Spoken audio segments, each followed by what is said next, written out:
William E. Kennedy, known to my friends here in Jonesboro as Bill Kennedy. My family and I moved to Jonesboro in 1973. We had lived for a year in Johnson City and had been attracted to Johnson City for a professional opportunity. We were looking for a college town of medium size, and Johnson City seemed to be the right place and certainly provided the right medical community and the right opportunity for orthopedic surgery. I made a trip to Johnson City in 1971 looking for housing for my family and told the real estate person who was helping me that I was interested in an old house. He took me to a few houses, one built in about 1933 and the other built in 1948. And keep in mind, this was 1971. I said, try 1848. He said, well, Johnson City wasn't even founded until 1869. So he was frustrated and I was frustrated. We parted one day, and the next morning he came and said, there's a widow in a town called Jonesboro who would like to sell her house complete with its antique furnishings, but I've just assumed that Jonesboro would be too far away. Well, how far away is Jonesboro from Johnson City, I asked. He said 8 or 9 miles. I said, well, what kind of a highway? 4-lane. I said, let's go. Let's look at it. So he brought me down west on 11E, the same route that we still use today, primarily in getting from Johnson City to Jonesboro, and we turned to the left on Boone Street just as we do today, and we stopped at the stop sign on Main Street, and by the time I had seen that much of Jonesboro back in 1971, I was thrilled with what I saw. He turned to the right, took me in front of the courthouse, and by the time we were at the courthouse, seeing no more of Jonesboro than that, I was in love with this town because I could see through the rundown buildings, the buildings that were in need of repair, and also many of the buildings that were vacant at that time. I could see the beauty in those buildings. Well, the house that we ultimately bought did not become available until 1973. When we bought 400 West Main Street from the Hacker family. We were only the second family to own that house, which had been built in 1869. We were really quite excited about the opportunity to own such a historic property. It naturally needed some work. I was aware, and my wife was aware, that 19th century masonry houses needed some special attention for maintenance, that if we used modern maintenance and modern techniques, it could do damage to the houses. We didn't have to look around Jonesboro very much in order to see inappropriate modern masonry repairs that had been done on some of the buildings that just were eyesores, if nothing else. And so after we got settled in our house, we had a wonderful contractor who was very much a traditionalist in repairing properties, who knew a lot about what we later came to call historic preservation, and taught us a lot about how to respectfully treat and repair 19th century buildings. That knowledge grew in my mind, and I became involved in an educational effort sponsored by the Jonesboro Civic Trust in the mid-1970s. And later was appointed to the Historic Zoning Commission in 1980 by the mayor of Jonesboro. And I've been on the Historic Zoning Commission since then for the past 30 years and have been its chairman for 27 years. And in all of that effort, my primary interest has been to help people learn how to properly repair and restore the historic properties here in Jonesboro. One of the other things that I discovered in my interest in becoming involved in the community, though, was the fascinating fact that became apparent to me that the downtown, the central business district, was literally dying in the late 60s and early 1970s. I had a wonderful conversation with the owner of the Jonesboro hardware store at the time, As we were getting settled in our house in 1973, I tried to buy as much as I could locally, of course, to try to support the downtown businesses. And the owner told me one time when I was in buying some hardware that he thought the downtown was dying, and he said the reason that it seemed to be dying was because they could not compete with the mall in Johnson City or with modern strip malls in terms of parking and convenience, and also in terms of square footage. He pointed out that he had the largest square footage commercial building in the central business district in Jonesboro, and yet by modern day standards of the 1970s, that was too small to really be viable commercially. And so he expected the downtown to die, quite literally, from an economic point of view. But the people in Jonesboro who were here before I came, and also the people who inspired me to participate in the revitalization of the community, realized that we could use the shops, we could adapt the shops in Jonesboro of low square footage to specialized businesses, and again begin to build a future economically in downtown Jonesboro based on specialized mom and pop businesses. Also, we realized that tourism would be a good backbone of the economy because we had historic Jonesboro. We had a place of buildings that were of museum quality where authentic history occurred, and those buildings were authentic even though they were in bad need of repair, many of them. And so we thought we could build a historic district, we could adapt the historic district to businesses that would fit the square footage and that could survive economically. And so we started out, really, people before I came here had started, and I was privileged to join in the effort with many other people. As together as a community, we built Jonesboro, built its future on its past as a historic community.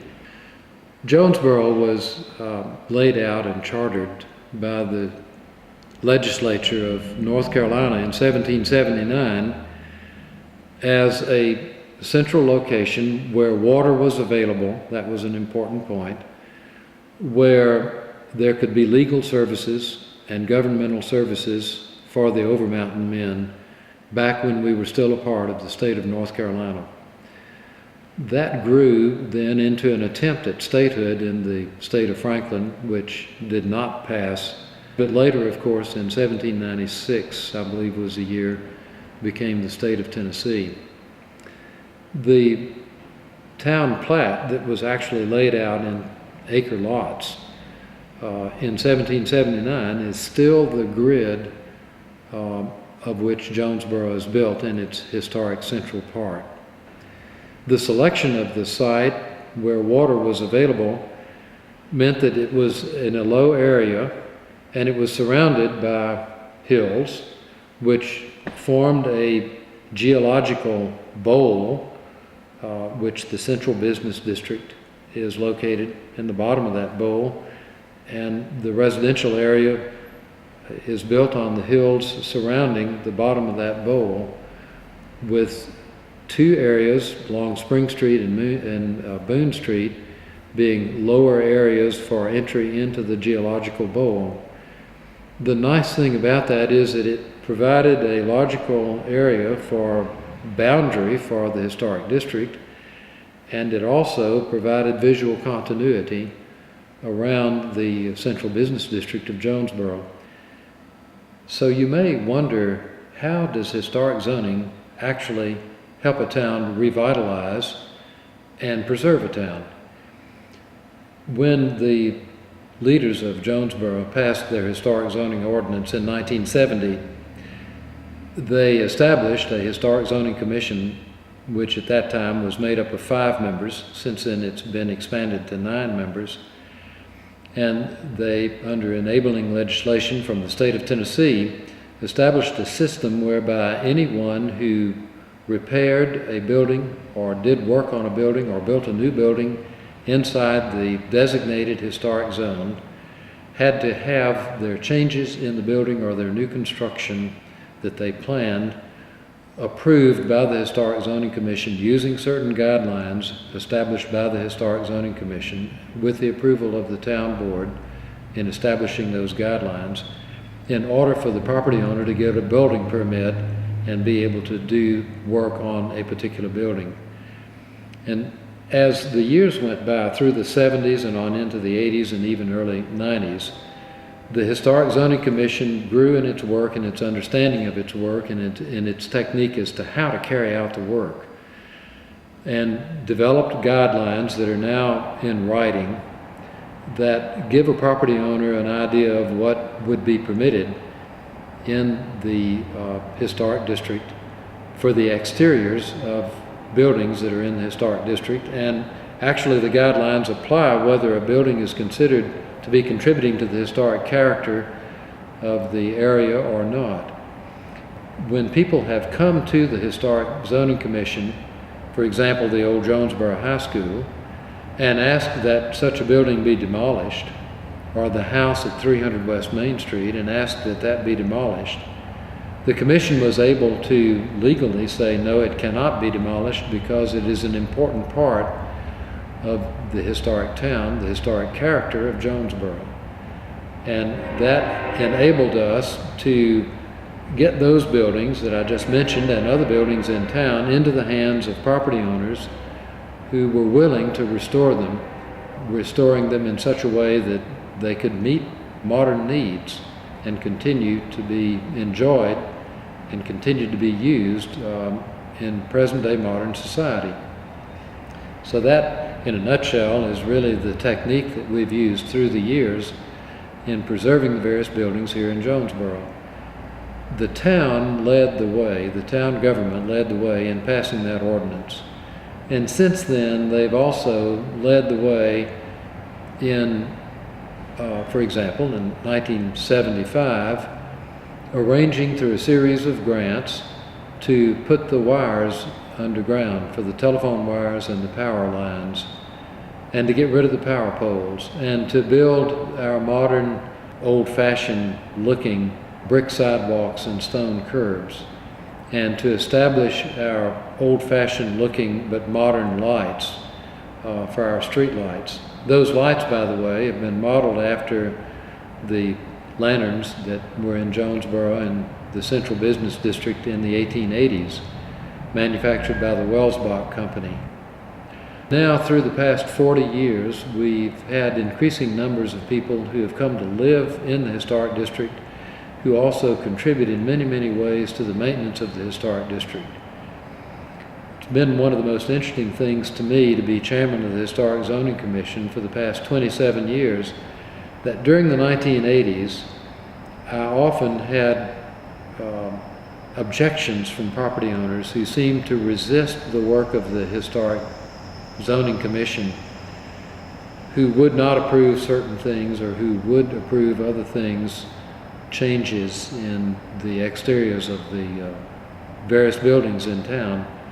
Now that has turned around so that for the past 10 to 15 years, I have seen increasingly property owners who have, if anything, gotten upset with the Historic Zoning Commission when they felt the Historic Zoning Commission was being too liberal and approving requests from property owners that other property owners felt should not have been approved.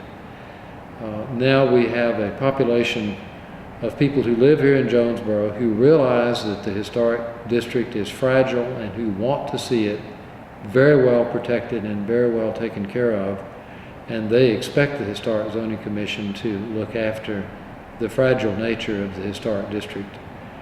Were you all experts in this when you walked in on it? No, we were not experts at all. One of the things that the Civic Trust did, for which I'm very thankful, is to help sponsor, in fact they sponsored and organized, historic preservation conferences each spring for a series of about 8 years through the 1970s and early 1980s, in which we were able to recruit professionals in various aspects of historic preservation to come with visitors and participants from all over the country who paid the bills, incidentally, and taught us proper preservation techniques. And we have continued to promote proper preservation techniques in recent years through the Heritage Alliance and through the services of the preservationist who's on the staff of the Heritage Alliance, and also through the work of the Historic Zoning Commission, so that we now network for property owners not only materials and techniques of proper maintenance of historic buildings, but also we keep lists in our computers of people who are willing to do specialized historic preservation and restoration work, people who are capable and knowledgeable along those lines and who are glad to do that work for property owners.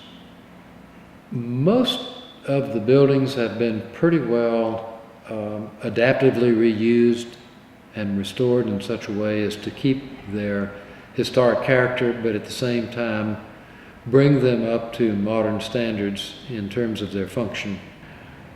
Actually, in the past 10 to 20 years, we've gotten into the point that we're going through the cycle of having restored certain buildings, and now they need to be renewed again as they've gradually deteriorated again and need to be brought back up. So we're in a maintenance cycle now in our historic preservation phase here in Jonesboro.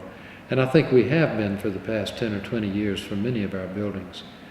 What we're finding is that people are learning more and more to care for the buildings every year by doing small maintenance needs, meeting small maintenance needs and keeping them up to date by doing a little bit every year or two rather than letting them run down.